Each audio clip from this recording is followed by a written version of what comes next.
صلی علی محمد وعلی آل محمد کما صلیت علی ابراہیم وعلی آل ابراہیم انک حمید مجید اللہم بارک علی محمد وعلی آل محمد کما بارکت علی ابراہیم وعلی آل ابراہیم انک حمید مجید۔ آج ہماری جو احادیث ہیں وہ حسن اخلاق اور اس کی فضیلت کے حوالے سے۔ عن معبد الجہنی قال کان معاویۃ فلما یحدث عن رسول اللہ صلی اللہ علیہ وسلم شیئا ویقول ہؤلاء کلمات قلما یدعہن او یحدث بہن فی الجمع عن النبی صلی اللہ علیہ وسلم قال من یرد اللہ به خیرا یفقہہ فی الدین وَإِنَّ هَذَا الْمَالَ حُلْوٌ خُضْرٌ فَمَن يَأْخُذْهُ بِحَقِّهِ يُبَارَكُ لَهُ فِيهِ وَإِيَّاكُمْ وَالتَّمَادُحَ فَإِنَّهُ الذَّبْحُ۔ معبد جوہنی کہتے ہیں کہ حضرت معاویہ رضی اللہ عنہ رسول اللہ صلی اللہ علیہ وسلم سے کم احادیث بیان کرتے تھے اور ان کلمات کو تو کم ہی چھوڑتے تھے۔ یا راوی نے کہا کہ جمعہ کے خطبوں میں بیان کرتے تھے کہ نبی کریم صلی اللہ علیہ وسلم نے فرمایا اللہ تعالیٰ جس کے ساتھ خیر اور بھلائی کا ارادہ کرتے ہیں اس کو دین میں فقاہت یعنی سمجھ عطا کر دیتے ہیں۔ یہ مال میٹھا، سرسبز و شاداب اور پرکشش ہے، جو اس کو اس کے حق کے ساتھ حاصل کرے گا اس کے لیے اس میں برکت کی جائے گی، اور تم لوگ ایک دوسرے کی تعریف کرنے سے بچو کیونکہ ایسے کرنا ذبح کرنے کے مترادف ہے۔ میرے خیال سے ہم نے یہ بھی پڑھ لی تھی۔ تو یہاں پہ یہ بات جو ہے ایک دوسرے کی تعریف کرنے سے بچو، تو تعریف ویسے بھی کرنے سے بچنا چاہیے، کسی کی تعریف بھی منہ پہ نہیں کرنا چاہیے۔ ہم نے اس وقت یہ کہا تھا کہ خوشامد کی بات نہیں ہے یہاں پہ، تعریف کرنے کی بات، ٹھیک ہے؟ تعریف اس کے منہ پہ نہیں کرنی چاہیے۔ چاہے پازیٹیو بات ہو، اچھی بات ہو، ہاں کوئی اچھا دکھ رہا ہو، لائک آپ کو سوٹ اچھا لگ رہا ہے، ہاں یہ بھی بات ہم نے پچھلی دفعہ کی تھی، اچھا دکھنے کی بات نہیں ہے، وہ تعریف نہیں ہے، وہ تو ایک اچھا دکھ رہا ہے، وہ تو ظاہر ہے وہ اس کی اپنی تو بات نہیں ہے نا، وہ تو اللہ تعالیٰ نے اس کو ایسے بنایا، کسی نے اچھا سوٹ پہنا ہے، اچھا پہنا ہے تو وہ بھی ایک بات ہے نا کہ تعریف تو یہ ہے نا کہ آپ بہت اچھا بولتی ہیں، آپ اچھا یہ کام کر لیتی ہیں، آپ اچھا یہ کر دیتی ہیں، اور اس طرح کی باتیں آ جاتی ہیں کہ آپ کے اندر یہ کوالٹی ہے، آپ کے اندر یہ کوالٹی ہے، یہ نہیں۔ صحابہ کرام تو اس چیز کو اتنا ناپسند کرتے تھے کہ ان کا بس نہیں چلتا تھا کہ مٹی اٹھا کے اس کے منہ پہ مارے، کیونکہ اس سے آدمی کے اندر جو ہے نا وہ جو چیز آ جاتی ہے نا، وہ تکبر بھی آپ کہیں کہ وہ بھی ہے، فخر بھی ہے، لیکن وہ پھر اس کی کوالٹی متاثر ہو جاتی ہے، وہ پھر اللہ کے لیے نہیں کر رہا ہوتا، پھر اللہ کے لیے نہیں ہو رہا ہوتا نا، وہ پھر وہ یہ ہو جاتا ہے کہ فلاں تعریف کر رہا ہے تو پھر میرے اندر شاید کوئی ایسی بات ہے، اور پھر اس کے بعد وہ لوگوں کو دکھانے کے لیے بھی ہو جاتا ہے، ریاکاری بھی اس کے اندر آ جاتی ہے، ساری کچھ ہی چیزیں آ جاتی ہیں، ہاں یہی چیزیں آ جاتی ہیں۔ 2390 تک پڑھ لیا تھا، 2391 سے پڑھنا ہے، آگے ساری حدیثیں ہم پڑھ چکے ہیں، ساری چیز حدیثیں پڑھ لی تھی، یہ تھا نا یہ تو میں نے نشان لگایا ہوا تھا اسی لیے تو۔ سے حیا کرتے ہو، یہاں تک ہم پڑھ چکے ہیں، 2390 والی 91 سے پڑھنا ہے میرا خیال ہے۔ آپ لوگ بتائیں، آپ لوگوں نے نشان لگایا ہے؟ ہمارے پاس بک آپ لوگ جن کے پاس بک ہے یہاں پہ تو رکھی ہوئی تھی بکیں ساری، 90 تک پڑھ لیا، 90 تک کیسے پڑھ لیا؟ میں تو نشان وہ نا اللہ سے اتنی حیا کرو جس طرح اپنے گھر کے فرض سے کرتے ہو، اور حسب کے ساتھ اپنے اخلاق کو اچھا بناؤ، اس کے ساتھ اپنے اخلاق کو اچھا بناؤ، یہاں تک پڑھ لیا تھا؟ اچھا، یہ بھی کہ جب تو برائی کر تو نیکی کر، یہ بھی پڑھ لی تھی، 91 سے پڑھنا شاید۔ آپ لوگ بتائیے، چلے میں اس کی عربک نہیں پڑھتی، میں اس کو پڑھ دیتی ہوں، ٹھیک ہے؟ سیدنا ابو درداء رضی اللہ عنہ سے روایت ہے کہ نبی کریم صلی اللہ علیہ وسلم نے فرمایا ترازو میں سب سے بھاری عمل اچھا اخلاق ہے، عبداللہ بن عمر رضی اللہ عنہ بیان کرتے ہیں کہ نبی کریم صلی اللہ علیہ وسلم سے سوال کیا گیا کون سے لوگ بہت بہتر ہیں؟ آپ نے فرمایا جو اخلاق کے لحاظ سے سب سے زیادہ اچھے ہیں۔ حضرت اسامہ بن شریک رضی اللہ عنہ سے روایت ہے، وہ کہتے ہیں کہ ہم رسول اللہ صلی اللہ علیہ وسلم کے پاس اس طرح بیٹھے ہوئے تھے گویا کہ ہمارے سروں پر پرندے ہوں، ہم میں سے کوئی بھی کلام نہیں کر رہا تھا۔ اچانک چند لوگ آئے اور انہوں نے کہا اللہ تعالیٰ کے نزدیک اس کے بندوں میں سے زیادہ محبوب کون ہے؟ آپ صلی اللہ علیہ وسلم نے فرمایا جو اخلاق کے لحاظ سے بہت اچھے ہیں۔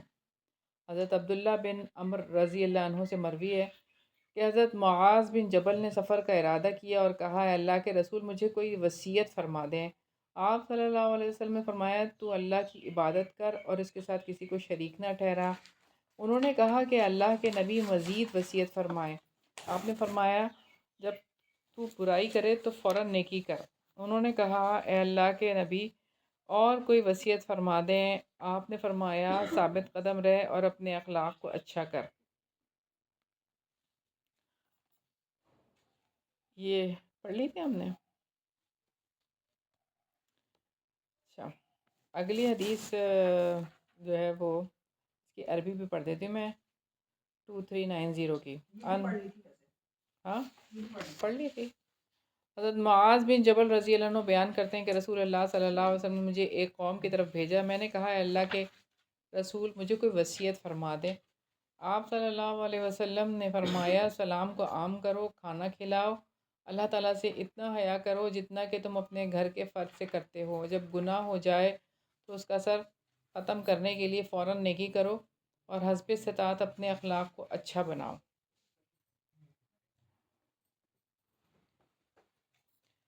تو یہاں پہ اس حدیث میں آپ اگر دیکھیں تو سلام کو عام کرنے کی بات ہے، کھانا کھلانے کی بات ہے، اور اللہ تعالیٰ سے اتنی حیا کرو جتنا کہ تم اپنے گھر کے فرد سے کرتے ہو۔ گھر کے فرد کے سامنے جس طرح سے ایک دائرے میں رہتے ہیں تو اللہ تعالیٰ سے اتنی تو حیا کریں جتنا اپنے گھر میں کسی۔ ایک اور حدیث ہم نے پڑھی ہے، شاید آپ لوگوں نے ابھی پڑھی نہیں ہے، کہ جتنا کسی بزرگ سے حیا کرتے ہو اتنی حیا کرو، اور نیکی فوراً کر لو جب تم سے گناہ ہو جائے، تو کوئی گناہ ہو جائے تو فوراً کیا کریں؟ نیکی کر لیں، فوراً بغیر کسی تاخیر کے۔ سوچتے نہ رہ جائیں کہ میں کل سے ایسے نہیں کروں گی۔ کبھی آپ سے کوئی غلطی ہو جائے یا نماز اسکپ ہو جائے یا کوئی نماز میں تاخیر ہو جائے یا کچھ ہو جائے تو آپ یہ کہیں کہ اسی وقت کوئی اور نیکی کریں، اس کا ازالہ کریں، اس گناہ کا ازالہ کریں فوراً۔ کسی سے ہارشلی بیہیو ہو گیا ہے تو فوراً آپ جو ہے وہ اپنے رویے کو صحیح کریں، اور پھر یہ کہ کوئی اور اچھی نیکی کر لیں، اس کے ساتھ کوئی اچھا سا کام کر دیں تاکہ وہ آپ کا جو برائی تھی وہ فوراً ختم ہو جائے، اور نیکی اور اپنے اخلاق کو اسی طرح سے ہم اچھا بنا سکتے ہیں۔ حضرت اگلی حدیث ہم دیکھتے ہیں۔ ان ابی سعید الخدری مرفوعا اکمل المؤمنین ایمانا احاسنهم اخلاقا الموطئون اکنافا الذین یألفون ویولفون ولا خیر فی من لا یألف ولا یولف۔ حضرت ابو سعید خدری رضی اللہ عنہ سے روایت ہے کہ رسول اللہ صلی اللہ علیہ وسلم نے فرمایا کہ ایمان کے لحاظ سے مومنوں میں سے مکمل وہ ہیں جو ان میں سے اخلاق کے لحاظ سے بہت بہتر ہوں، جو اپنے کندھے بچھا کر رکھتے ہوں اور جو محبت کرتے ہوں اور ان سے محبت کی جاتی ہو، اور ایسے شخص میں تو کوئی خیر ہی نہیں جو نہ خود محبت کرتا ہو اور نہ اس سے محبت کی جاتی ہو۔ اب یہاں پہ آپ دیکھیں کہ اخلاق کے لحاظ سے کون لوگ بہتر ہیں؟ جو اپنے کندھے بچھا کر رکھتے ہوں۔ کندھے بچھانے کا کیا مطلب ہے؟ کہ یعنی ذرا سا بھی ان کے اندر کوئی ایسی بات نہیں ہے کہ میں پن جسے آپ کہیں کہ میری بات یا میں، تو مجھے یہ نہیں ملا، مجھے کسی نے نہیں پوچھا، مجھے انہوں نے سلام نہیں کیا، مجھ سے یہ نہیں کیا کسی نے۔ آپس میں گھر میں یہ باتیں ہوتی رہتی ہیں کہ میرا خیال نہیں کیا، بہن نے میرا خیال نہیں کیا، بھائی نے میرا خیال نہیں کیا. یہ جو میں ہے نا، تو یہ ہے کہ جو ہمیں کندھے بچھانے نہیں دیتا. اگر ہماری یہ میں نکل جائے نا، تو پھر ہم جو ہے وہ محبت دینے والے بنے. جب یہ بات آپ یاد رکھیں، ہم ہر وقت ریسیونگ ہینڈ پہ رہتے ہیں کہ مجھے کر دیں، مجھے کر دیں، مجھے کر دیں. گیونگ ہینڈ میں ہونے چاہیے ہم سب کو کہ میں کر دوں، میں کر دوں، میں کر دوں. کبھی ایسا ہوتا ہے کہ یہ جو اس قسم کے جو لوگ ہوتے ہیں نا، جو ہمیشہ کرنے والے ہوتے ہیں، اور ان کو میٹر ہی نہیں کرتا کہ کوئی ان کے ساتھ کر رہا ہے کہ نہیں کر رہا ہے. تو آپ دیکھیں وہ دلوں میں جگہ بناتے ہیں، اور ان کی کمی ہر جگہ محسوس ہوتی ہے. بلکہ مجھے یاد ہے کہ کسی نے بتایا کہ ان کی ہمارے رشتہ داروں میں سے، کہ ان کی 2 بہویں تھیں. تو ایک بہو تو گھر چھوڑ کے چلی گئی تھی، بڑی بہو. تو دوسری بہو ان کے ساتھ رہتی تھی. پھر اس کے بعد یہ ہوا کہ ان کی بھی جو ہے وہ ہسبینڈ کی ٹرانسفر ہو گئی، وہ بھی چلے گئے، ملک چھوڑ گئے. تو پھر اس کے بعد یہ ہوا کہ جب ان کے سسر کی طبیعت بہت خراب ہوئی تو وہ اپنی چھوٹی بہو کو یاد کرتے رہتے تھے، یاد کرتے ہی رہتے تھے. تو پھر یہ ہے کہ ایسے لوگ پھر یاد رہ جاتے ہیں کہ جو اپنا سب کچھ ختم کر دیتے ہیں، اور کچھ بھی جو ہے نا وہ نہیں کسی کے لیے.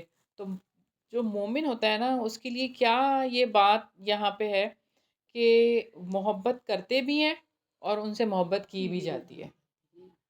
تو ایسی پرسنالٹی جو ہے وہ اللہ تعالیٰ کو پسند ہے، کہ خود محبت کرتا ہو، اور اس سے یعنی ایسا شخص بننا ہے جو محبت کرتا ہو اور اس سے محبت کی جاتی ہو. اور ایسے شخص میں کوئی خیر نہیں ہے جو نہ خود محبت کرتا ہے نہ اس سے کوئی محبت کرتا ہے. ایسے شخص میں کوئی خیر ہی نہیں. تو ہمیں اس بات کے بارے میں ضرور سوچنا چاہیے کہ ہماری اندر کیا یہ کوالٹی موجود ہے اور کس حد تک ہے. دیکھیں، ایک ہوتا ہے نا کہ ہمارے اندر کچھ ایسی باتیں ہیں، یا تھوڑا بہت ہمارے اندر میں اگر ہے، تو اس کو تھوڑا سا ہم وقتاً فوقتاً محنت کر کے ختم کر سکتے ہیں. ہر بار اپنے اوپر چیک رکھ کے کہ آج میں نے یہ کر دیا. ہر وقت آپ کو اپنے اوپر چیک اگر رکھیں گے تو آپ کو پتہ چلے گا. اور یہ بھی ہے کہ جب آپ یہ چیزیں پڑھ رہے ہیں تو آپ کے سامنے یہ چیزیں آ رہی ہیں، تو آپ اس کو دیکھیں گے نا کہ بھئی یہ میں نے چیز پڑھی تھی اور یہ میرے سامنے آئی. اور الحمدللہ آپ لوگ تو قرآن کے بھی اسٹوڈنٹ ہیں، تو وہ دونوں چیزیں مل کے ہمارے اندر نکھار پیدا کریں گے. اور آپ دیکھیں، اصل بات تو یہ ہے کہ ہم صرف پڑھنے سے نہیں ہوتا، صرف عربی جان لینا یا حدیث کے الفاظ جان لینا نہیں ہوتا، کہ اس کے لیے دل کا کھلنا بہت ضروری ہے. کہ اپنے دلوں کو ہمیں کھولنے کی ضرورت ہے، کہ جب ہمارے دل کھلیں گے اور وہ باتیں ہمارے دلوں کے اندر جذب ہوں گی تبھی وہ عمل میں آئیں گی. ادروائز تو لوگ بہت ماہر ہوتے ہیں عربی کے. آپ کو کیا پتہ نہیں ہے کہ ابو جہل کو کیا عربی نہیں آتی تھی کیا؟ کہ ابو لہب کو عربی نہیں آتی تھی کیا؟ یہ چیزیں تو ان کے پاس تھیں، ان کو سارا کچھ آتا تھا. اس کے باوجود بھی ان کے اندر تبدیلی کیوں نہیں آئی؟ تبدیلی کا معاملہ صرف آنے سے یا جاننے سے نہیں ہوتا. تبدیلی کا معاملہ جو ہوتا ہے نا، آپ کے دل کے کھلنے سے ہوتا ہے. تو اس کو کھولنے کی ضرورت ہے. تو ہمارے دل کھل جائیں گے تو ہمارے اندر یہ عمل آئے گا. اور اپنے اوپر چیک رکھنا ہے. ہمارا مسئلہ پتہ ہے کیا ہے؟ ہم دوسروں کے اوپر چیک زیادہ رکھتے ہیں. اس نے ایسے کیا تھا، اس نے ایسے کیا تھا، اس نے ایسے کیا تھا. اپنے اوپر اگر آپ چیک رکھیں نا، میری کیا غلطی ہے، میں کہاں پہ ہوں، مجھے کیا کرنا تھا، مجھے ایسا نہیں کرنا تھا، مجھے ایسے کرنا ہے، ایسے نہیں کرنا ہے. اپنے اوپر مستقل اپنے نگران بن جائے نا، اگر ہر کوئی اپنا نگران بن جائے تو آپ دیکھیں کہ سارا ماحول ہی بدل جائے. اصل بات کرنے والی یہ ہے. تو محبت کی جاتی ہے تو تب اس کا ریٹرن آئے گا. ہر وقت آپ اگر ڈیمانڈ کرتے رہیں گے تو پھر ایسے نہیں ہوتا، ایسے نہیں ہوتا. تو ہمیں ایسا بننا پڑے گا انشاءاللہ تعالیٰ. اور بچوں کو بھی یہ چیز سکھانے کی ضرورت ہے. عن انس قال قال رسول اللہ صلی اللہ علیہ وسلم ان اکمل المؤمنین ایمانا احسنهم خلقا وان حسن الخلق الخلق لیبلغ درجۃ الصوم والصلاح۔ حضرت انس رضی اللہ عنہ بیان کرتے ہیں کہ رسول اللہ صلی اللہ علیہ وسلم نے فرمایا کہ ایمان کے لحاظ سے سب سے مکمل مومن وہ ہے جو ان میں سے اخلاق کے اعتبار سے سب سے اچھا ہو، اور بے شک حسن اخلاق روزے اور نماز کے درجے کو پہنچ جاتا ہے۔ اب آپ دیکھیں ایک شخص ہے جو روزے رکھتا ہے، یعنی فرض روزے رکھنا اور اس کا اہتمام کرنا اور نماز کی پابندی کرنا، اور اس میں نمازوں میں بھی نفل نمازیں بھی اگر آپ ایڈ کر لیں اور نفل روزے بھی آپ ایڈ کر لیں، اور آپ دیکھیں کہ میں نے حدیث پڑھی ہے کہ جو مہینے کے 3 روزوں میں، ایک تو ایام 20 کے روزے ہیں نا، 13 14 15، اور 3 روزے وہ بھی آپ صلی اللہ علیہ وسلم کی سنت سے ثابت ہیں کہ پہلے پیر کا اور پہلے جمعرات کا، مہینے کا پہلا پیر جمعرات پھر پہلا پیر، اس طرح سے 3 روزے بھی مہینے کے آپ صلی اللہ علیہ وسلم سے ثابت ہیں۔ یہ ہر جو پیر اور جمعرات کا نہیں ہے مہینے کے؟ ہر پیر اور جمعرات نہیں ہے، پہلا پیر جمعرات پھر پیر۔ یعنی کہ دوسرا پیر؟ ہاں جی، ہاں جی، پہلا پیر پھر پہلا جمعرات پھر دوسرا پیر، یعنی 3 ایسے روزے بھی رکھے آپ صلی اللہ علیہ وسلم نے، اور 3 روزے ایام 20 کے۔ اب دیکھیں کتنی سہولت ہے نا یہ کہ کسی ہم تو خواتین ہیں، مینسز ہوتے ہیں، اور اگر ایام 20 میں 13 14 15 میں کسی کی یہ مینسز کے ڈیز ہوں تو وہ کیا کریں گے؟ تو یہ اس طرح سے بھی روزے آرام سے رکھے جا سکتے ہیں کہ 3 مہینے کے 3 روزے ایسے بھی ہو سکتے ہیں۔ تو یہ میں نے ابھی پچھلے دنوں یہ حدیث پڑھی تھی۔ اچھا، تو یہاں پہ آپ دیکھیں حسن اخلاق روزے اور نماز کے درجے کو پہنچ جاتا ہے، اور کہاں آپ دیکھیں کہ روزے کی جو وہ ہے صلہ، وہ تو اللہ تعالیٰ ہی جب دیں گے، کسی کو پتہ ہی نہیں ہے کہ روزے کا صلہ ہے کیا، ٹھیک ہے نا، وہ تو اللہ تعالیٰ نے دینا ہے، تو کتنی بڑی یہ بات ہے۔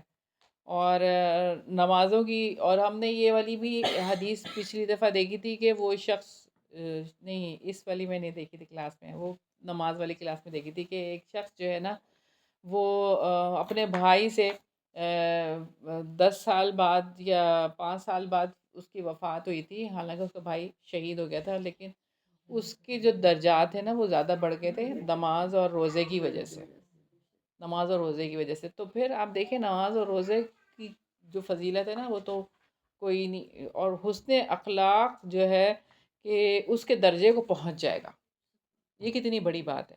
اگر آپ صرف اپنے آپ کو اس طرح سے رکھیں کہ جس طرح سے اللہ تعالیٰ کو مطلوب ہے، تو کسی یعنی سچ کہنا حسن اخلاق ہے، بدگمانی نہ کرنا یہ حسن اخلاق ہے، خوش گمانی کرنا، حسن ظن رکھنا یہ حسن اخلاق ہے، اور آپ دیکھتے چلے جائیں کہ کسی سے بھی منہ پھیر کے بات نہ کرنا یہ بھی حسن اخلاق ہے، اور پھر یہ کہ کسی کے لیے جو ہے وہ اپنے دل کے اندر، دل چاہے وہ کیسا ہی شخص ہو، اپنے دل کے اندر اس کے لیے کوئی بات نہ رکھنا، یعنی رائی کے دانے کے برابر بھی جو ہے نا وہ تکبر اور حسد جو ہے نا وہ اس کے لیے نہیں رکھنا، یہ بھی حسن اخلاق ہے۔ اور کتنی چیزیں ہیں جو حسن اخلاق میں آ جاتی ہیں، تو بہرحال وہ اس درجے کو پہنچ جاتا ہے، تو یہ سب سے مکمل مومن ہے۔ تو اللہ تعالیٰ ہم سب کو اس کی توفیق عطا فرمائے۔ ان سہل بن سعد قال قال رسول اللہ صلی اللہ علیہ وسلم ان اللہ عز وجل کریم یحب الکرم ومعالی الاخلاق ویبغض صفصافہ۔ حضرت سہل بن سعد رضی اللہ عنہ بیان کرتے ہیں کہ رسول اللہ صلی اللہ علیہ وسلم نے فرمایا کہ بلا شبہ اللہ تعالیٰ مہربان ہے، اور مہربانی اور بلند اخلاق کو پسند کرتا ہے، اور ردی اخلاق سے نفرت کرتا ہے۔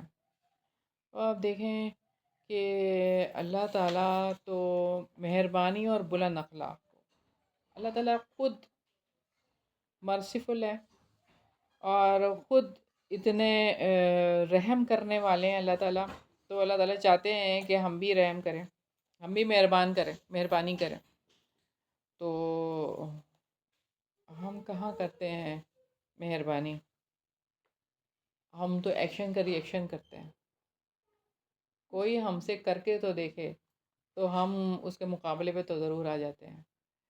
کبھی ہم کیا ہم واقعی مہربانی کا معاملہ کرتے ہیں؟ یعنی کوئی ہم سے روڈلی پیش آ رہا ہے تو ہم کہتے ہیں ٹھیک ہے، نہ تو نہ صحیح، نہیں بات کرو تو نہ کرو. تو یہ تو حسن اخلاق نہیں ہے. جو تم سے کاٹے تم اس سے جڑو، ایسا رویہ ہمارا کہاں ہوتا ہے؟ کہاں ہے؟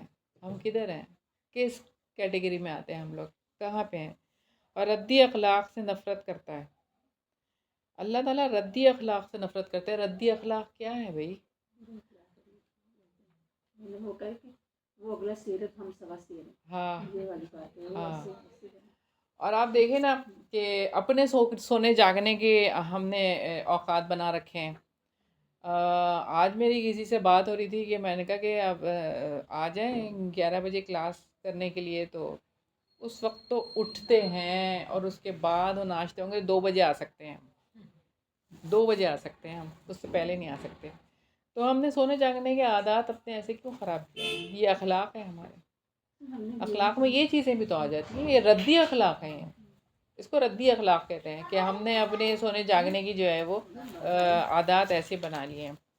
اور پھر کھانے پینے کی جو ہماری عادات ہیں کہ جس طرح سے ہم نے کر لی ہیں، کیا مسنون خوراک، مسنون کھانا ہم اپنی ڈائٹ میں لیتے ہیں.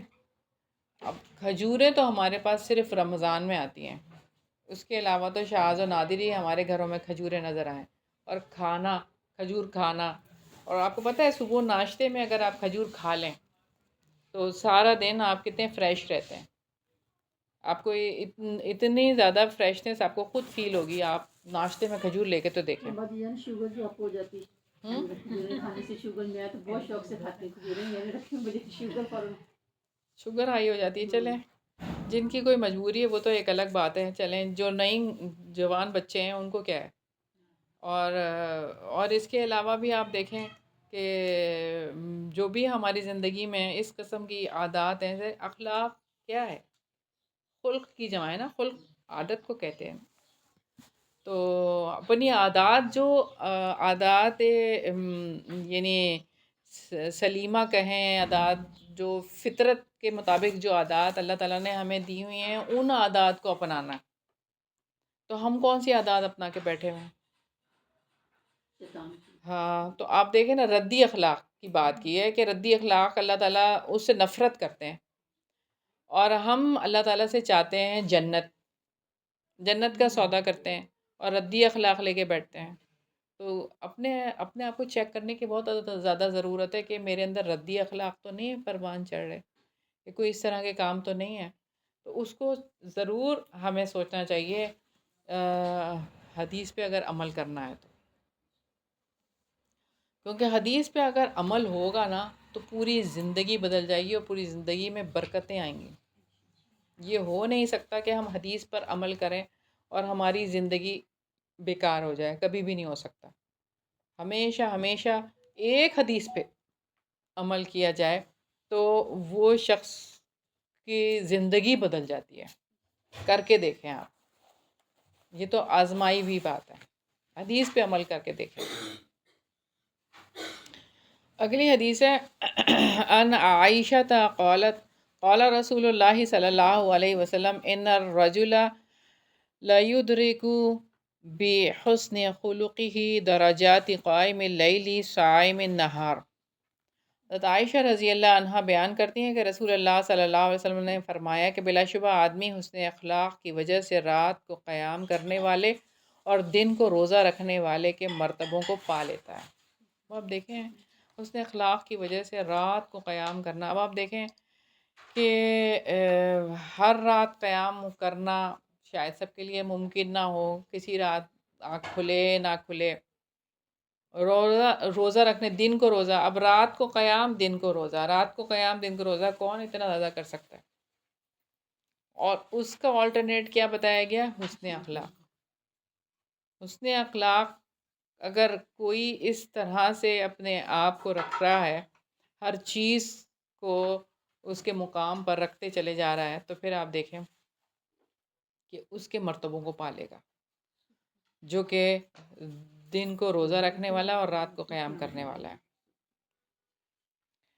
عن ابی امامۃ ان رسول اللہ صلی اللہ علیہ وسلم قال ان الرجل لیدرک بحسن خلقہ درجۃ الساحر باللیل ظامی بالحواجر۔ حضرت ابو امامہ رضی اللہ عنہ سے روایت ہے کہ رسول اللہ صلی اللہ علیہ وسلم نے فرمایا کہ بلا شبہ آدمی اخلاق حسنہ کی وجہ سے رات کو بیدار رہ کر قیام کرنے والے اور دوپہر کی گرمیوں میں پیاس برداشت کرنے والے روزے دار کا مرتبہ حاصل کر لیتا ہے۔ اب یہاں پہ جو ایڈیشن ہوا وہ گرمیوں کے روزوں کی بات ہے، کہ گرمیوں میں جو دوپہر میں پیاس برداشت کرنے والا روزے دار ہے، وہ کس طرح کا وقت ہوتا ہے کہ جب افطار کرتے ہیں جبھی پتہ چلتا ہے کہ روزہ کیسے گزارا تھا۔ تو حسن اخلاق جو ہے اخلاق حسنہ کی وجہ سے تو اس کے مرتبے تک وہ پہنچ جاتا ہے اخلاق والا آدمی۔ عن عبد اللہ بن عمر قال قال سمعت رسول اللہ صلی اللہ علیہ وسلم یقول ان المسلم مسددا لیدرک درجۃ الصوام من القوام بآیات اللہ عز وجل لکرم ضریبتہ وحسن خلقہ۔ حضرت عبداللہ بن عمر رضی اللہ عنہ کہتے ہیں میں نے رسول اللہ صلی اللہ علیہ وسلم کو یہ فرماتے ہوئے سنا، راہ راست پر گامزن مسلمان اپنے عمدہ مزاج اور حسن اخلاق کی وجہ سے بہت زیادہ روزہ رکھنے والے اور اللہ تعالیٰ کی آیات کے ساتھ لمبا قیام کرنے والے کے مرتبے کو پا لیتا ہے۔ تو عمدہ مزاج حسن اخلاق کی وجہ سے، یعنی عمدہ مزاج کیسے ہوتا ہے؟ سوچیں ہم لوگ نا اپنے لیے کہ ہمارے مزاج کیسے ہیں، اور سب سے بہترین جو اپنے مزاج کی ترجمانی جو بتائیں گے نا وہ آپ کے گھر والے ہوں گے۔ باہر والوں کے ساتھ تو بہت اچھے طریقے سے ہم پیش آ سکتے ہیں، سسرالی اور آپ کے اپنے گھر والے، لیکن گھر میں تو انسان جب رہتا ہے نا جن لوگوں کے ساتھ، تو ان کے ساتھ جس طریقے سے اس کا بیہیویئر ہوتا ہے وہی پتہ چل جاتا ہے کہ آپ کے اخلاق کیا ہیں۔ گھر والے اچھی طریقے سے بتا سکتے ہیں کہ یہ شخص کیسا شخص ہے۔ تو عمدہ مزاج کس طرح سے گھر والوں کے ساتھ ہو سکتا ہے، تو اس طرح سے اپنے مزاج کو بنانا، تو یہ ایک دن دو دن کا کام نہیں ہے، اس پہ بہت محنت درکار ہوتی ہے۔ اپنے آپ کو اپنی انا کو ختم کرنا پڑتا ہے، اپنی ہر بات کو پیچھے کرنا پڑتا ہے، اگلے کی ہر بات کو آگے کرنا پڑتا ہے، اگلے کی ہر بات کو آگے کرنا پڑتا ہے، اپنی بات کو پیچھے کرنا پڑتا ہے۔ اگلے کی خواہش، ہاں جی، اگلے کی ماننی پڑتی ہے، تو چاہے وہ کوئی بھی ہو، چاہے اس سے آپ کے تعلقات خراب ہو رہے ہوں یا کچھ ہو رہے ہوں، تو یہ عمدہ اخلاق تو اس طرح بنے گا۔ درگزر ہے نا کہ اگر ہم صبر کریں، درگزر کریں تو کہنے کو بہت آسان ہے درگزر، لیکن کرنا بہت مشکل ہے، بہت انتہائی مشکل ہے درگزر کرنا۔ منٹ میں انسان کا ٹیمپر لوز ہو جاتا ہے، منٹ میں۔ اور چلیں غیروں میں تو اتنا نہیں ہوتا، لیکن اپنی اولاد جب ایسی باتیں کر رہی ہو نا تو ماں تو پھر وہ ہو جاتی ہے، پھر تھوڑی سی ریش یا غصے والی، غصہ کر لیتی ہے، یا اس طرح سے ایسا ہوتا ہے کہ مزاج جو ہے گرم ہو جاتے ہیں۔ تو حسن اخلاق واقعی ایسی چیز ہے کہ جو یہ نہیں کرنے دیتی۔ اب آپ دیکھیں نا نبی پاک صلی اللہ علیہ وسلم کی اگر حیات کو دیکھیں تو ہمیں پتہ چلتا ہے کہ وہاں تو ہمیں ایسی چیز نظر ہی نہیں آتی۔ اپنوں کے ساتھ تو سب سے زیادہ خوش مزاجی ہے، اپنوں کے ساتھ سب سے زیادہ خوش مزاجی ہے، بیٹیوں کے ساتھ کتنی خوش مزاجی ہے آپ صلی اللہ علیہ وسلم کی۔ کہیں پر بھی کوئی حدیث آپ کو نظر آئی ہے کہ اپنی بیٹی کو یہ کہا ہو، ایسے کہا ہو، ایسے کہا ہو، یا ڈانٹا ہو یا کچھ کہا ہو؟ کہیں نظر ہی نہیں آیا، کوئی حدیث ہی نہیں ہے ایسی. کسی بیٹی نے یہ بات نہیں کی کہ میرے والد نے یا آپ صلی اللہ علیہ وسلم نے ایسی بات کہی مجھے. ان کی بیٹی نے بلکہ کوئی حضرت موقع ہی فاطمہ نہیں دیا، جی ان کی بیٹی نے کوئی موقع ہی نہیں دیا ہوگا حضور صلی اللہ علیہ وسلم کو. پھر بھی حضرت آج حضرت کے دور فاطمہ رضی اللہ عنہا جب گئی ہیں اور حضرت علی نے کہا کہ غلام آئے ہیں تمہیں غلام مانگ لو، تو آپ صلی اللہ علیہ وسلم نے کیسے الفاظ استعمال کیے؟ بیٹی تمہیں کیا ضرورت ہے، تم کو میں یہ کلمات سکھا دیتا ہوں، تم یہ کلمات پڑھ لو، تمہارے لیے یہی کافی ہے. یعنی انداز ہے نا بیان کرنے کا اور بات کرنے کا، تو اس طرح سے. حالانکہ یہ اور بہرحال تربیت بھی تو ایک چیز ہے نا، تربیت اسی طرح سے ہونی چاہیے، اور تربیت یہی چیزیں مانگتی ہے. اور حضرت انس رضی اللہ عنہ کے بارے میں کیا آتا ہے کہ وہ 10 سال آپ صلی اللہ علیہ وسلم کے پاس رہے تھے، 10 سال. تو ان کی والدہ ام سلیم جب ان کو لے جا کے آپ صلی اللہ علیہ وسلم کے پاس چھوڑا تھا تو وہ 10 سال کے تھے کہ یہ آپ کی خدمت کرے گا، یہ پڑھنا لکھنا جانتا ہے. وہ پڑھنا لکھنا جانتے تھے، تو اس لیے آپ صلی اللہ علیہ وسلم کے پاس ان کو دے کے آئیں کہ وہ کچھ اور مزید سیکھے گا، لکھے گا. تو حضرت انس رضی اللہ عنہ کیا آپ صلی اللہ علیہ وسلم کے بارے میں فرماتے ہیں کہ میں 10 سال آپ صلی اللہ علیہ وسلم کے پاس رہا، کبھی آپ صلی اللہ علیہ وسلم نے مجھے ایک یہ جملہ نہیں کہا کہ انس تم نے یہ کیوں کیا، اور اے انس تم نے یہ کیوں نہیں کیا. یہ جملہ کتنا سا ہے، کیوں کیا اور کیوں نہیں کیا، یہ بھی نہیں کہا، یہ بھی نہیں کہا. تو ہم تو پتہ نہیں دن میں کتنی دفعہ یہ کہتے تم نے یہ کیا کیا ہے، کیا کیا ہے، یہ کیا کیا ہے، یہ کیوں کیا ہے، میں نے تمہیں منع بھی کیا تھا یہ نہ کرنا، تم نے یہ کر دیا. بہرحال سوچنے کی بات ہے. اس طرح سے جو ہے وہ تربیت ہوتی ہے، اور اس طرح سے جو ہے وہ افراد کی تیاری ہوتی ہے. اصل کام افراد کی تیاری ہے، جو کہ آپ صلی اللہ علیہ وسلم نے جو ہے وہ ہمیں سکھایا ہے کہ افراد کیسے تیار کرنے ہیں. آج ہمارے پاس افراد تو نہیں ہیں. آج ہم کیا تیار کر رہے ہیں؟ ہم روبوٹ تیار کر رہے ہیں کہ جب ہم کہیں کھڑے ہو جاؤ تو وہ کھڑے ہو جائیں، ہم کہیں بیٹھ جاؤ تو وہ بیٹھ جائیں.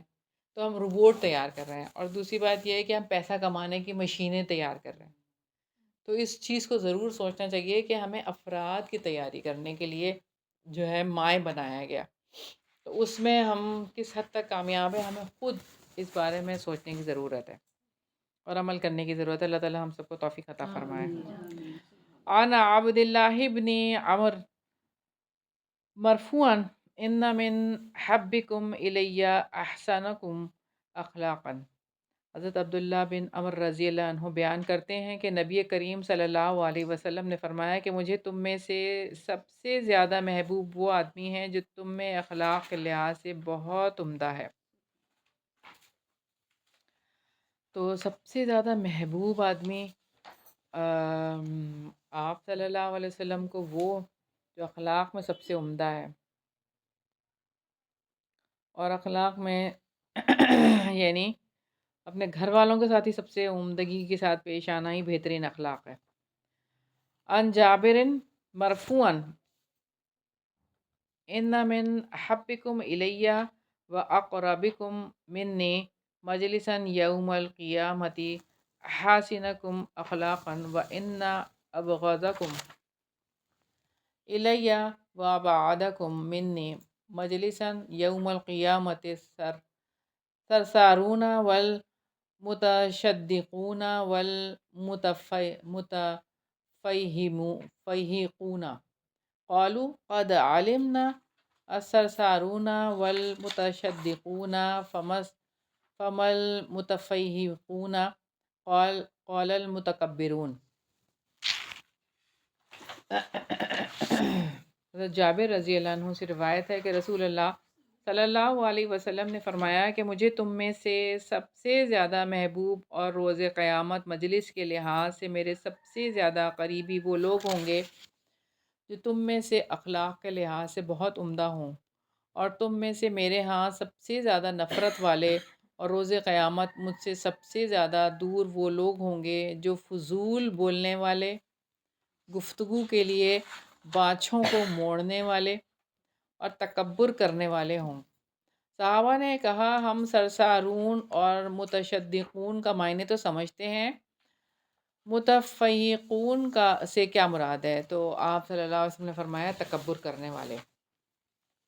تو یہاں پہ آپ دیکھیں فضول بولنے والے، اس حدیث میں حسن اخلاق کی ترغیب اور غیر ضروری، غیر محتاط اور بناوٹ کر کے جو گفتگو کرتے ہیں نا، منہ بنا بنا کے باتیں کرنا اور اس کے ذریعے سے دوسروں پر روب ڈالنا اپنی برتری جتانے کے لیے، اور الفاظ کا چناؤ کر کے اس طرح سے بولنا تاکہ اگلے پہ روب پڑے آپ کا، ان چیزوں سے اجتناب کرنے کی تاکید کی گئی۔ سادہ الفاظ میں، عام فہم الفاظ میں بات کی جائے جو اگلے کو سمجھ آ جائے۔ تو اور کم بولنا، سادگی سے گفتگو کرنا پسندیدہ قرار دیا گیا، اور زیادہ بولنا اور فضول بس بولتے ہی چلے جانا، دوسروں پر جو اپنا روب جمانے کے لیے گفتگو میں تیزی لے کر آنا، ایک تراری لے کر آنا کہ میرے سے زیادہ تو کوئی بول ہی نہیں سکتا، میرے سے زیادہ تو کوئی جیسے کہ اس طرح اس انداز سے کوئی کر ہی نہیں سکتا، اور بنا بنا کے بات کرنا، اس طرح سے بات کرنے کو سخت ناپسند کیا قرار دیا گیا۔ اور اس طرح کرنے والے جو ہیں نا وہ اصل میں متکبر ہو جاتے ہیں، تکبر کا شکار ہوتے ہیں۔ تو بادشاہوں کو موڑنے والے، اب کس طریقے سے جو ہے اپنے چہرے کے ایکسپریشنز کو بنا بنا کے بولنا، اور اس طرح سے تو ہمیں اپنا جائزہ لینے کی ضرورت ہے کہ ہم گفتگو کتنی کرتے ہیں، ہماری عادت کیا ہے۔ خاموش رہنے کی عادت کو اختیار کرنا چاہیے۔ سب سے بہترین کام یہ ہے کہ ذکر کریں، اللہ کا ذکر کریں۔ اور بہت سارے لوگوں کی عادت ہوتی ہے کہ بول بول کے کام کر رہے ہوتے ہیں، نہیں، بول بول کے کام نہیں کرنا، بلکہ ذکر اذکار کرتے ہوئے کام کریں، اور باتیں مختصر کر دیں۔ کوئی کام بھی کہنا ہو نا تو اشارے سے کہہ دیں، زیادہ بہتر ہے۔ جیسے مثال کے طور پر اب پانی ڈالنا ہے تو ایسے اگر اشارہ کر دیں تو کافی نہیں ہے، پتہ چل گیا کہ پانی ڈال دیں، تو بولنا تو ضروری نہیں ہے نا۔ یعنی بولنا تو اس وقت ہے کہ جب آپ کو بہت زیادہ ضرورت ہے، اور اشاروں میں ہی زیادہ تر ہونے چاہیے کام، اور بات کرنی ہے تو اللہ کے کلام کی بات کریں، نبی صلی اللہ علیہ وسلم کی احادیث کی بات کریں۔ تو فضول گفتگو کہ یعنی آج میرے ساتھ یہ ہوا، آج میں یہاں گئی تھی، آج میں نے یہ کیا، آج میں نے یہ کیا اور یہ ہوا، اور آج میں نے یہ پکایا اور میں یہ پکڑا نہیں تھا تو میں یہ کر کے آئی، وہ گیس نہیں آ رہی تھی تو یہ ہوا تھا، یہ ساری گفتگو کی ضرورت کیا ہے؟ اس کی ضرورت کیا ہے؟ اگر تو اس سے کوئی مقصد ہے کہ کچھ اس سے کوئی چیز اخذ کرنا ہے اور کسی کو وہ بات بتانی ہے کہ وہ مقصد تک پہنچ جائے تو وہ تو ٹھیک ہے، چلیں کہ اس طرح سے کوئی ایک بات آپ نے کچھ سمجھانی ہے، لیکن بس صرف اپنی روٹین بتانا کہ آج یہ ہوا تھا، یہ ہوا تھا، یہ ہوا تھا، یہ کیا ہے؟ تو اس چیز کو ایوائڈ کرنا چاہیے، اور بہت زیادہ بولنے سے حتی الامکان جو ہے نا اپنے آپ کو سٹاپ لگائیں کہ بولنا ختم کریں۔ کیونکہ آپ دیکھیں نا یہاں پہ جو بات ہے نا، سب سے زیادہ نفرت والے اور روز قیامت سب سے زیادہ دور ہونے والے لوگ یہ ہیں، آپ صلی اللہ علیہ وسلم سے سب سے زیادہ دور ہوں گے۔ جی ہاں، یہ تو ابھی ہم نے حدیث پڑھی ہے، یہی بات ہے کہ فضول بولنے والے، گفتگو کے لیے بانجھوں کو موڑنے والے اور تکبر کرنے والے۔ تو اخلاق کے لحاظ سے عمدہ تو وہ لوگ ہوں گے کہ جو سب سے زیادہ بہترین اخلاق والے ہوں گے، وہ سب سے زیادہ جو ہے آپ صلی اللہ علیہ وسلم کے قریب ہوں گے، اور جو یہ تین لوگ ہیں یہ سب سے زیادہ دور ہوں گے۔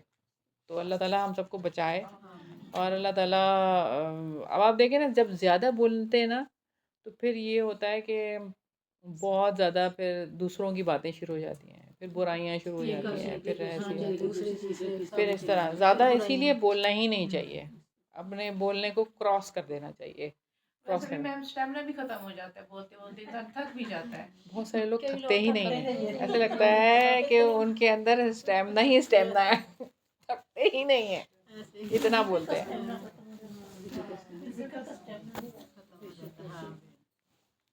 تو اس چیز پہ ہم نے جو ہے نا بہت زیادہ غور کرنے کی ضرورت ہے، اور اپنی زندگیوں سے ان چیزوں کو نکالنے کی ضرورت ہے۔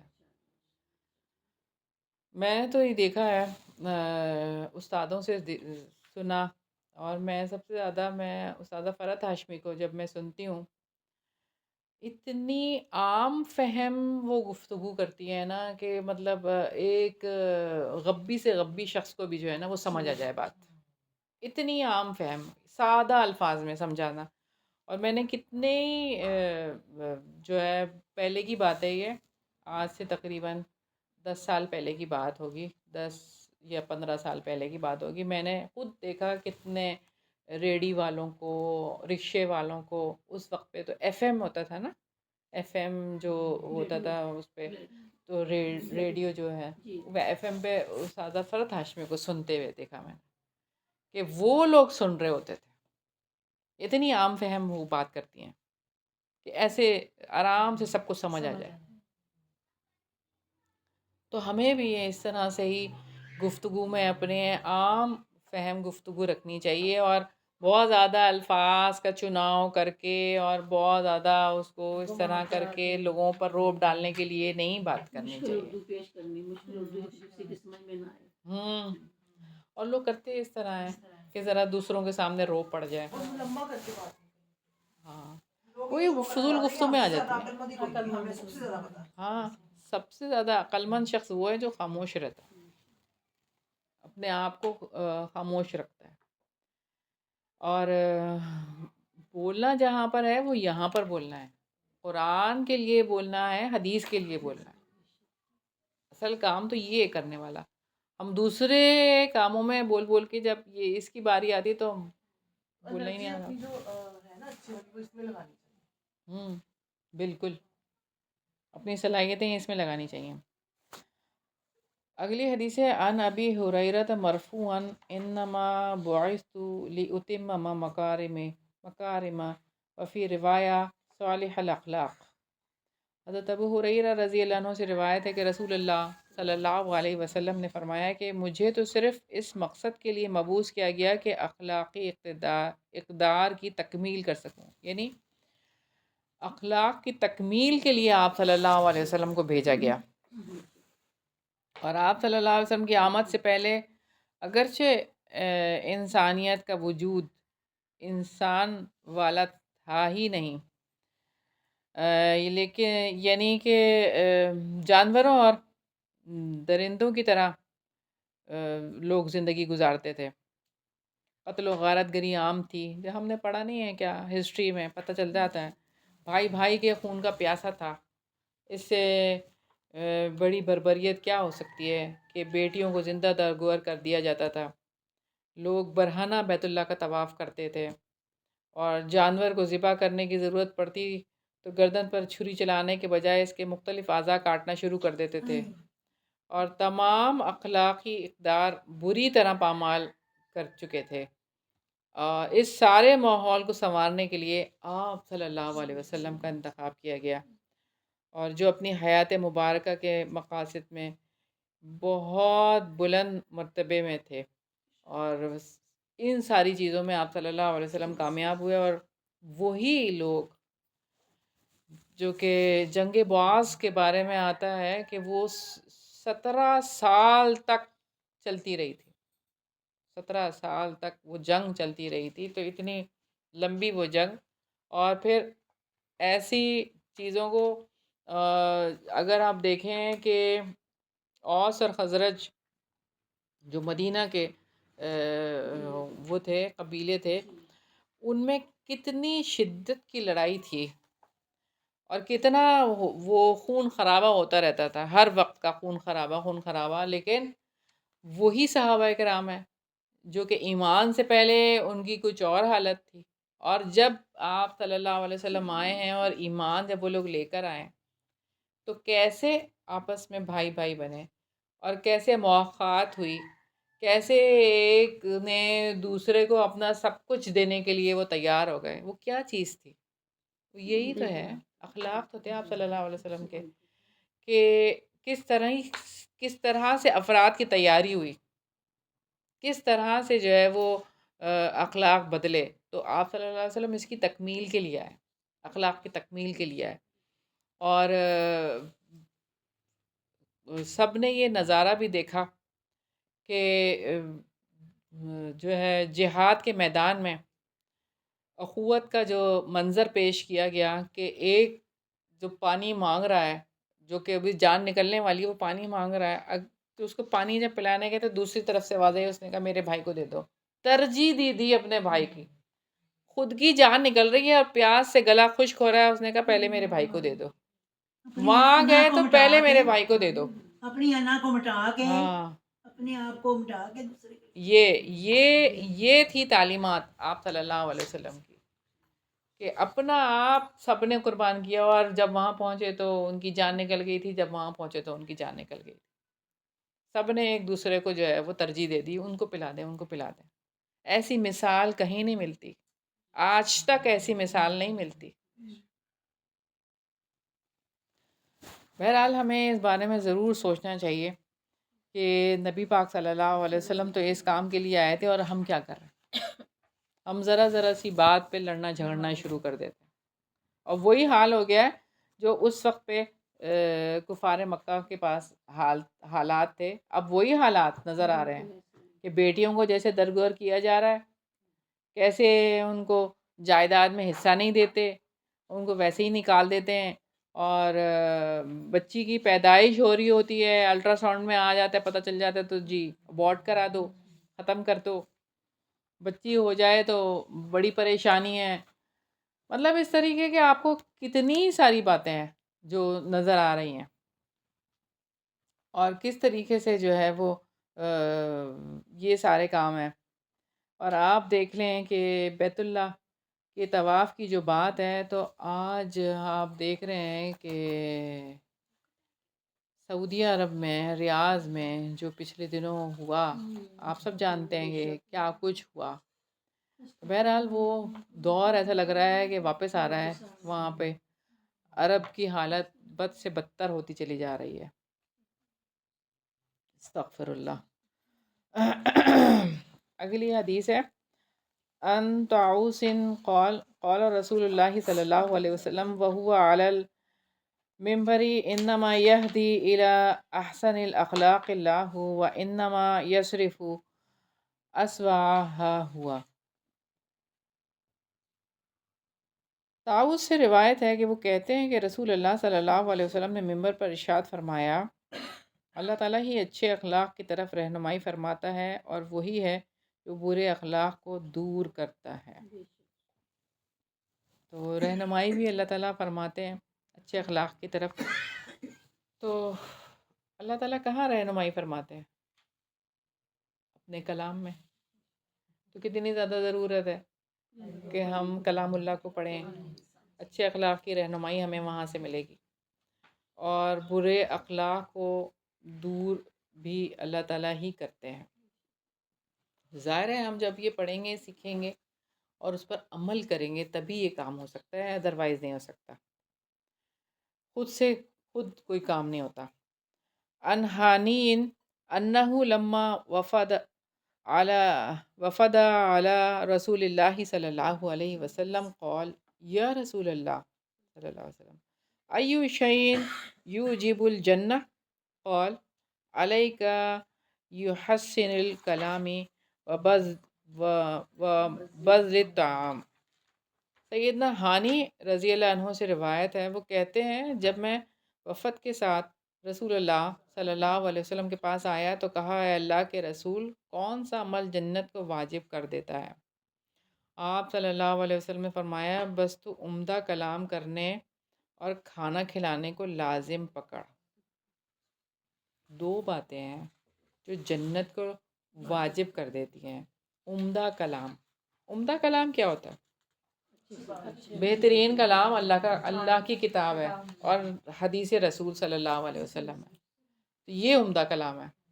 ہماری باتیں کیا ہیں؟ ہماری باتیں تو نہیں ہیں کوئی عمدہ باتیں تو یہ ہیں. تو یہ کرنا ہے اور کھانا کھلانے کو لازم کرنا ہے تو جنت میں چلے جائیں گے، جنت واجب ہو جائے گی. اللہ تعالیٰ ہم سب کو توفیق عطا فرمائے.